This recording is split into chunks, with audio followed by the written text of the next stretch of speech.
अस्सलाम वालेकुम रहमतुल्लाहि व बरकातुहू। वालेकुम अस्सलाम वरहमतुल्लाहि वबरकातुहू। जनाब, क्या मैं आपसे एक इस्लामी सवाल कर सकता हूँ? बिल्कुल। आपका नाम? सैयद मुकर्रम। माशाल्लाह। आप कहाँ के रहने वाले हैं? मैं हैदराबाद, यही मुगलपुरा। तो हम लोगों से इस्लामी सवाल जवाब करते हैं रास्ते में, ताकि लोगों में इस्लामी अवेयरनेस आए और अमल करने में आसानी हो। आपको शेयर के मुतालिक कुछ मालूमात है, शेयर मार्केट के मुतालिक? हाँ, शेयर मार्केट के बारे में मालूम है, मैं खुद इन्वेस्टर हूँ। अच्छा, माशाल्लाह। तो क्या है ये शेयर मार्केट, क्या है शेयर, किसे कहते हैं, उसमें जायज़ सूरतें कौन सी हैं और नाजायज़ सूरतें कौन सी है, बता सकते हैं कुछ? थोड़ा बहुत बता दूंगा। देखिए, शेयर मार्केट क्या है मालूम है, सबसे बड़ी शेयर मार्केट जो होती है वहाँ पर बड़े बड़े कंपनीज आके अपने आप को लिस्ट कराते हैं। अगर उन लोग को कुछ पैसा चाहिए तो वो बैंक को जाएंगे, तो बैंक को जाने पे उनको क्या है सूद देना पड़ेगा, तो वो अपने आप को कंपनी क्या है शेयर मार्केट में लिस्ट करा कर वहाँ से पैसा लेती है।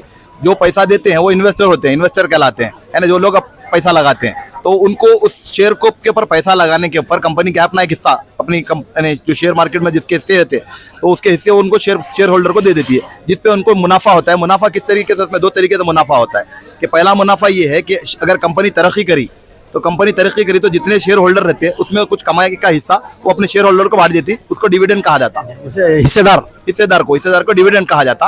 और दूसरा हिस्सा ये होता कि जब कंपनी के ऊपर आप पैसा लगाए तो कंपनी अगर तरक्की करेगी, कंपनी के प्रॉफिट में इजाफा होगा, तो वो शेयर जो मार्केट में आपको अगर 100 रुपए का अगर मिल रहा है तो लोग उसके ऊपर पैसा लगाते हैं, उसकी मार्केट में डिमांड बढ़ती, तो वो 110, 120, 130 ऐसा बढ़ता जाता है, तो उसके ऊपर लोग खरीदार बढ़ते, तो उसको आप खरीद सकते हैं। अब इसमें हलाल हराम का एक चीज़ ये है कि आपको उस शेयर को खरीदना चाहिए जो इस्लामी तिजारत में जायज़ है। जैसे कि शराब की कंपनी है, क्योंकि शराब हराम है और शराब अगर किसी को आप दिला रहे हैं तो वो भी हराम है, पीना भी हराम है, पिलाना भी हराम है। तो उस कंपनी के शेयर में हिस्सेदार ना बने, क्योंकि अगर आप उस कंपनी के शेयर के हिस्सेदार बनते हैं तो आप वो गुनाह के काम में अपने आप को शरीक कर रहे हैं, ताउन कर रहे हैं। तो आप वो शराब कंपनियों का ना ले। वैसे ही सूद की कंपनियां हैं, वैसे ही बैंक के शेयर भी ना खरीदे जाए, क्योंकि वो भी बैंक सूद पे कारोबार करते हैं। तो आप उनका अगर उसका हिस्सा करते हैं, उसमें अपने ताउन करते हैं, तो वो गलत है।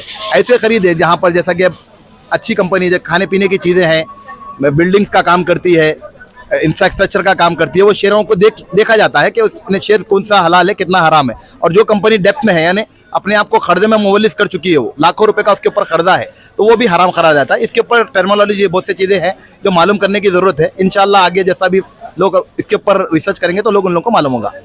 माशाल्लाह, बारक अल्लाह फिक, जज़ाकल्लाह खैर, अल्लाह बारिक फिक।